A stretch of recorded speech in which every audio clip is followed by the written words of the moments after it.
Allô tout le monde! Aujourd'hui, nouvel épisode de ma série où je révèle vos secrets. Et comme on est en pleine période back to school, je me suis dit que ça pourrait être vraiment le fun de récolter toutes vos meilleures anecdotes en lien avec l'école. Puis je vous le dis tout de suite, ça a été une excellente idée parce que j'ai reçu des choses totalement différentes qu'à l'habitude. Puis en plus, j'ai encore décidé de glisser l'un de mes secrets à travers tout ça. Donc j'essaierai de trouver c'est lequel dans les commentaires. Je pense que ça va être un petit peu plus difficile cette fois-ci, mais peut-être que je me trompe, peut-être que vous me connaissez juste trop bien. Bref, c'est parti! J'étais à ma dernière session de deck et je commençais à avoir un gars dans mon cours. Personne ne le savait à ce point-là. On était tout bonnement en classe quand on a commencé à sexter assez intense. On s'est fait un petit regard complice et nous sommes sortis l'un après l'autre pour aller aux toilettes. On se rejoint et on part à la recherche d'une classe libre pour coucher ensemble. On finit par en trouver une, on a une relation sexuelle, mais faute d'autres moyens, il est venu sur un bureau. Nous avons quitté les lieux ni vu ni connu. Pauvre élève qui est tombé sur ça dans son cours. Écoute, don't get me wrong, je suis totalement pour expérimenter des nouvelles choses, faire l'amour dans des lieux inusités, mais laissez ça derrière vous. C'est juste dégueulasse. Que ce soit un étudiant, un prof, un concierge, personne mérite de ramasser ça. Personne. Quand j'étais en secondaire 4, j'avais complètement oublié d'étudier pour un mini-test de maths. Je lisais les questions et je freakais. Je savais que je m'enlignais pour avoir 0. Donc, quand la cloche a sonné et que tout le monde allait porter sa copie, j'ai caché la mienne dans mon sac et je suis discrètement sortie de la classe. La semaine d'après, la prof m'a rencontrée dans son bureau pour m'annoncer qu'elle avait perdu mon mini-test. Elle savait très bien que c'était de sa faute parce qu'elle se rappelait que j'étais là ce jour-là et a vérifié sur la feuille de présence. Elle s'est excusée et m'a demandé si je préférais refaire un test ou qu'il compte pas du tout et que ma note soit pondérée. J'ai choisi la deuxième option. J'étais mort de rire. Je vous avoue que je suis extrêmement jalouse de jamais avoir pensé à ça. C'est du pur génie. Mais en même temps, je suis capable d'imaginer une éventualité où le professeur prend pas le blanc pis t'es juste dans merde. Fait que ce serait à essayer en dernier recours, là, parce que c'est un genre de qui tout double dans Taxi Payant. J'aimais beaucoup trop lécher ma colle en bâton. C'était tellement bon.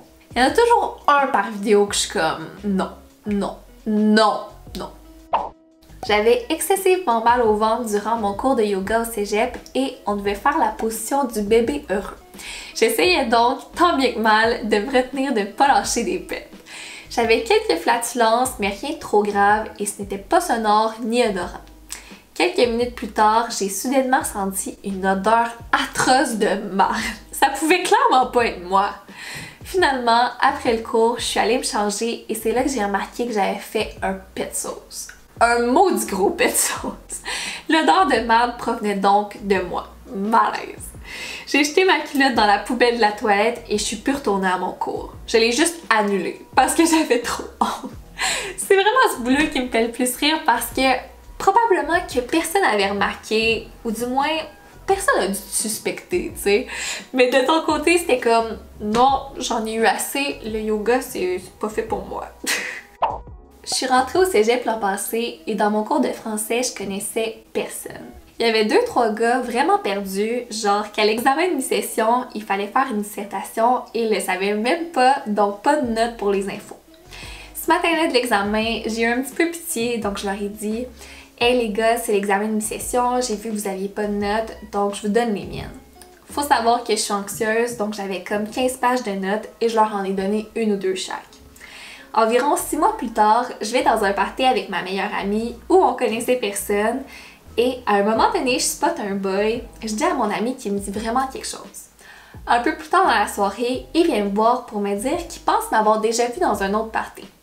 Un gros 2 heures plus tard, il revient en me disant que j'étais la fille qui l'avait fait passer son français à la première session. Bref, 6 mois plus tard, nous sommes en couple et c'est une belle histoire que j'aime raconter. Je te confirme que j'ai beaucoup aimé la lire, je suis une grande romantique, fait que ce genre d'histoire-là, ça me fait toujours chaud au cœur, ça donne espoir. Et je dois dire que j'ai une grande admiration pour toi, parce que c'est certainement pas moi qui aurais fait ça, même pas dans le sens que j'étais très compétitive à l'école, au contraire, mais je vois pas pourquoi des gens pas à leur affaire devraient mériter le fruit de tous mes efforts, tu sais. surtout si je les connais même pas. Mais, gars, ça t'a donné un excellent karma, ça t'a super bien récompensé. Pendant presque 2 ans, j'ai intimidé solide une fille de mon école qui a participé à Mixmania. On riait de l'émission, de sa voix, de ce qu'elle disait, mais la vérité c'est que j'écoutais l'émission à chaque semaine et que je la trouvais super bonne. J'étais juste vraiment jalouse et je regrette beaucoup aujourd'hui. Au moins tu réalises que ton geste était mal, puis c'est pas mal tout ce que j'avais de positif à dire parce que y a aucune raison valable pour intimider quelqu'un, puis que tu regrettes, ça change absolument rien parce que vos insultes l'affectent probablement encore aujourd'hui, tu sais.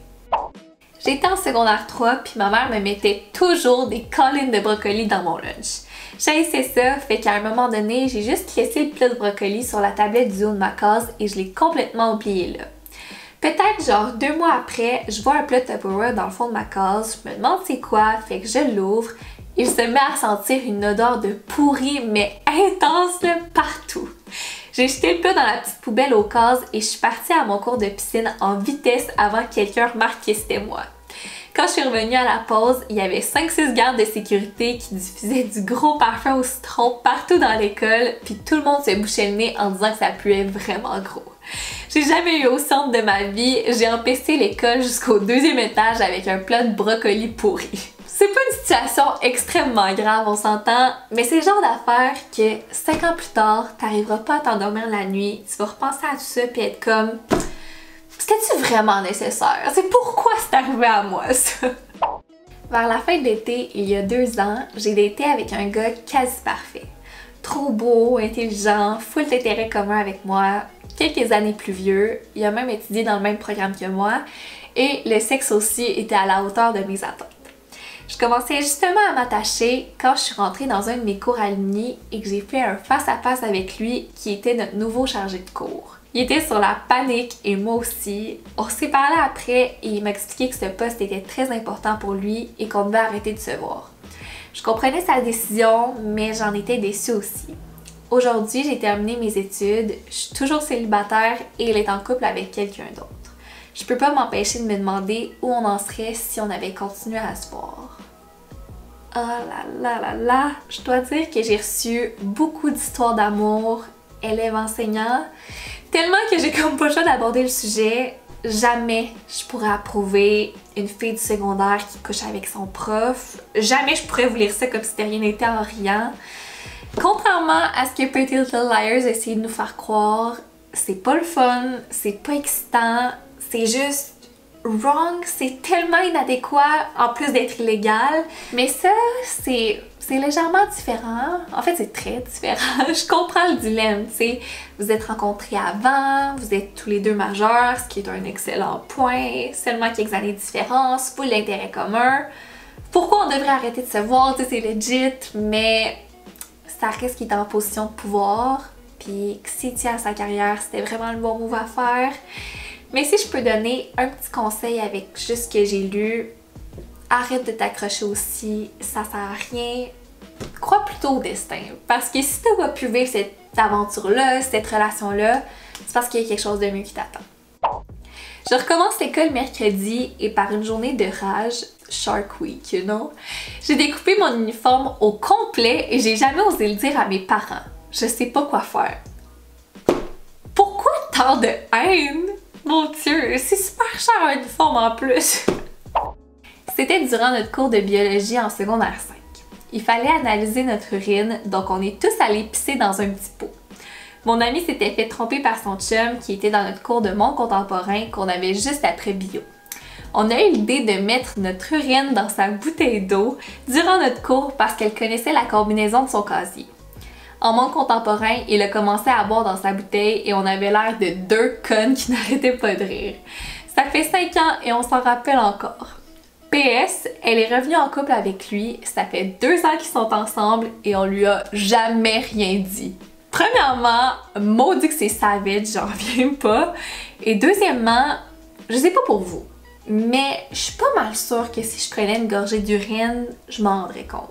Mais c'est peut-être juste moi. Pour mon cours de sociologie, comme devoir, on devait adopter un comportement inhabituel et étudier la réaction des gens. Mon équipe et moi avons décidé de nous maquiller dans la toilette des gars, chacune de notre côté. Je suis allée en pleine heure de pointe au cégep et je peux te dire que ma présence a été très remarquée. Je me suis même rendu compte que c'était un moyen super efficace de rencontrer des nouveaux gars. Ça brisait la glace en plus de les faire rire quand je leur expliquais la situation. Bref, je suis totalement coupable d'avoir fait l'expérience à quelques reprises, même après avoir remis mon devoir pour cruiser un peu. Oupsie. C'est un petit peu cringy, mais ça marche, fait que prenez des notes. Quand j'avais 14 ans, un gars de mon école a commencé à me sexter sur Snapchat et il m'a demandé des nudes. C'était la première fois que quelqu'un s'intéressait à moi et je l'aimais bien aussi, donc je lui ai envoyé une photo. Le lendemain, il avait montré ma photo à tout le monde dans le vestiaire de foot. Quand j'ai su ça, je suis allée le voir pour lui dire que je savais qu'il allait la montrer à ses amis, donc je lui avais envoyé une photo de Google. On voyait pas mon visage. Et qu'il était bien calme d'avoir pensé que c'était moi. Tout le monde m'a cru et j'ai jamais dit à personne que c'était bien moi sur les photos. Je suis impressionnée et surtout très contente que tu aies réussi à te revirer de bord comme ça, mais Colin, ça peut servir de leçon à une seule personne. Je sais, j'ai l'impression de vous faire la morale depuis le début de la vidéo, mais c'est juste que je tiens trop à vous, puis je veux pas qu'une situation comme ça vous arrive. Les nudes, c'est jamais une bonne idée, surtout à cet âge-là. Tu sais pas qui peut se retrouver avec ça en sa possession, fait que faites vraiment attention. Le jour de la rentrée, j'arrive dans ma classe et je vois que mon prof est mon ancien beau-père. C'est malaisant en crise. Et le plus drôle dans tout ça, c'est que la raison de sa séparation avec ma mère était qu'il l'avait trompé avec une autre prof de l'école. Sacrée année qui s'en vient. Oh God! Tout ce que je peux dire, c'est que je suis vraiment désolée pour toi. C'est ce qui va compléter la vidéo. J'espère que vous avez aimé. Si c'est le cas, n'hésitez pas à faire un thumbs up, à vous abonner à ma chaîne, mes réseaux sociaux, tout va être en barre d'infos. Et on se retrouve jeudi prochain pour une nouvelle vidéo. Bye!